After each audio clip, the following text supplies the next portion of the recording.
Hello and welcome to Becky's Bible Thoughts. Thank you for joining me here today. I'm a little bit of a creature of routine. Once I have things organised in a way that I get on with, I quite like to stick to that order and the way things are working well for me. And of course, the coronavirus completely threw most of my routines and my ordered days out of the window, but it did actually start a couple of new routines as well. So on Wednesdays, for example, I've taken to going up the road a few minutes to a local leisure club, and I start the day with a morning swim and a freshly squeezed passion fruit juice, and then I sit with my laptop and my Bible and think a little bit about what I want to talk about in these talks.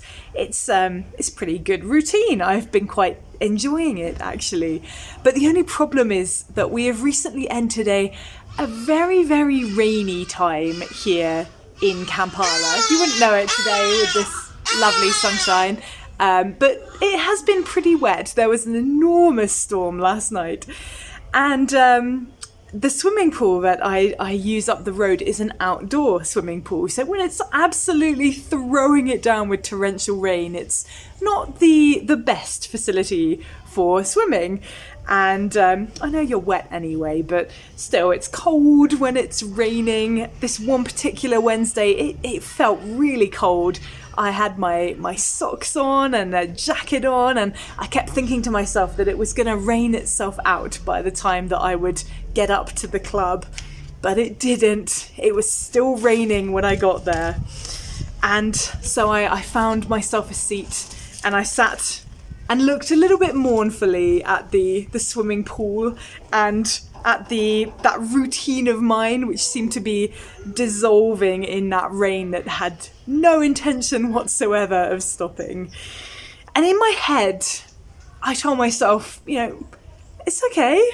It's not a problem, right? You can just change your order around today. Why don't you start thinking about your video topics, and then if it clears up later, you can swim. Sounded very sensible, but for some reason, I couldn't get into it. That change in routine had stopped my head from working somehow, and I ended up sitting there for a while and just kind of staring into the distance, doing nothing at all really, and feeling a little bit guilty about it, if I'm honest. But it was in that moment that I felt like God said to me, "It's okay, Becky, rest."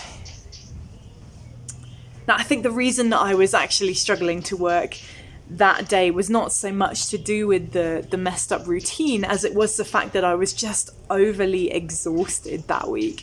It had been a really emotional, a really difficult few days with some really bad news from the UK, and although the world doesn't stop when we have those kinds of difficult times, sometimes in those difficult times, we need to stop. Rest is something so very important for us. And I know I've already done a video on rest on this channel, but it's clearly something I haven't learned the lesson of yet, because here I am again talking about rest, and as something that I struggle with sometimes. I think there's so often this pressure on us to continue, to keep pushing through, to keep going, to keep working hard, even when we are utterly, completely exhausted. And sometimes we do have to do that. Sometimes there are times where we just have to push through, and we know that there's an end in sight, and it's okay. We just have to work to that point of exhaustion. But other times, if there's no end in sight, if we're not making time to rest, then at some point we're going to end up completely and utterly burnt out. We need rest.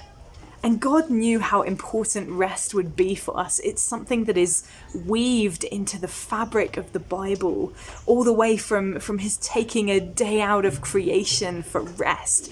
Not that he really needed it, I'm sure, but to set an example for us, a model for us of how important rest is.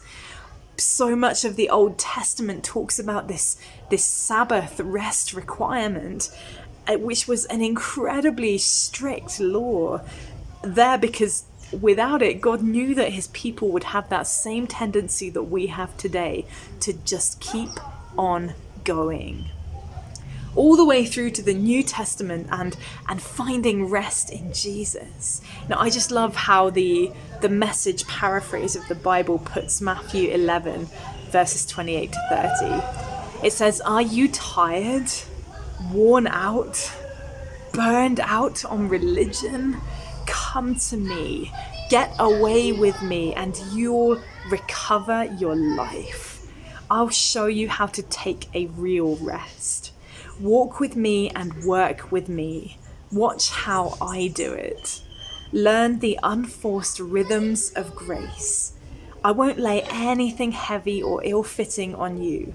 Keep company with me, and you'll learn to live freely and lightly." Now, I was fortunate enough on that Wednesday that I was able to take a little bit of time off.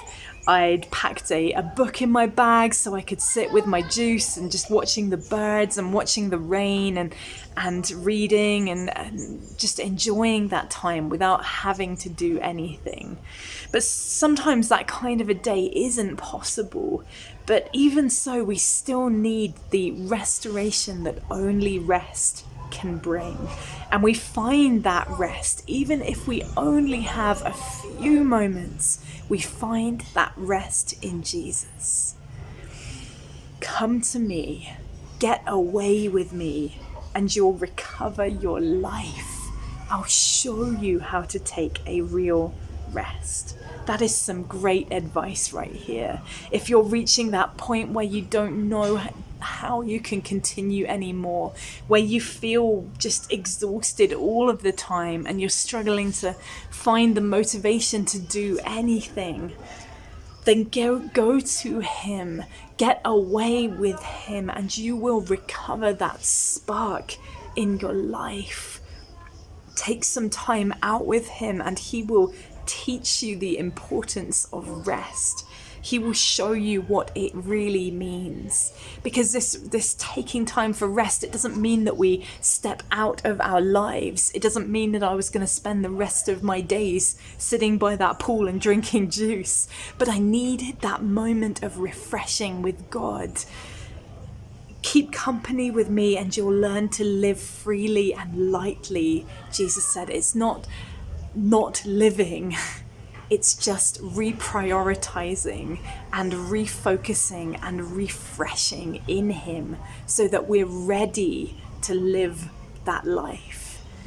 It's in those brief moments of refreshing that we are recharged and restored and renewed and re-energized and all those wonderful words, ready for whatever this life has to throw at us next. We don't need to feel guilty in those moments, but we do need to take them.